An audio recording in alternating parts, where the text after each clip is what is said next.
ODI সিরিজে আফগানিস্তানের কাছে প্রথমবার হোয়াইট ওয়াশ বাংলাদেশ। আবুধাবিতে তৃতীয় ম্যাচে হতশ্রী ব্যাটিং লজ্জায় ফেলেছে মিরাজের দলকে। 294 টার্গেটে রেকর্ড 200 রানে হার। সাইফ হাসান ছাড়া সবাই এক অঙ্কে আউট। তাতে অল আউট হয় মাত্র 93 রানে। বিলাল নেন 5 উইকেট। আগের ম্যাচে 109 রানে অল আউট হওয়া দল 294 রানের টার্গেটে জিতলে হতো অবিশ্বাস্য। বাংলাদেশ ব্যাটাররা ব্যর্থতায় দারুণ ধারাবাহিক। তানজিদের বদলি নাইম শেখের অবস্থা আরও খারাপ। শান্ত যেন ব্যাটিং ভুলে গেছেন। রশিদ খানের জুজু তাড়িয়ে বেড়ায় টাইগার ব্যাটারদের। সাইফকে 50 করতে দেননি হৃদয়, সোহানো রশিদের বিরুদ্ধে অসহায়। মিরাজ বিলালের বলে কাটা। মাঝে শামীমের রান আউট অপেশাদারিত্বের উদাহরণ। স্কোর কার্ড যেন ফোন নাম্বার। উইকেট উৎসবে আফগানদের তাচ্ছিল্য।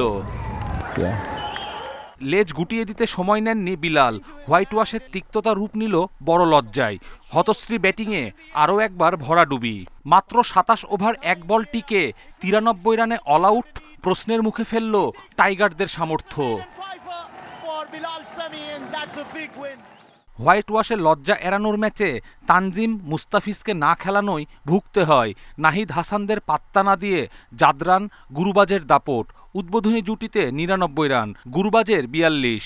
জাদরানের 50 61 বলে 95 করে রান আউট হন। মাঝে 3 উইকেট তুলে সাইফ মোমেন্টাম দিলেও তা কাজে আসেনি। শেষ দিকে মোহাম্মদ নবীর তাণ্ডবে বেগতিক অবস্থা। নবীর ঝোড়ো 62 রানে 293 করে ম্যাচ এক পেশে বানিয়ে দেয় আফগানিস্তান।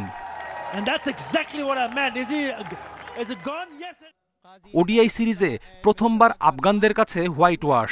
লজ্জা দিয়ে টি-20-র প্রতিশোধ কড়াই গন্ডায় নিল রশিদ, জাদরানরা। কপিল পাল, ইন্ডিপেন্ডেন্ট নিউজ।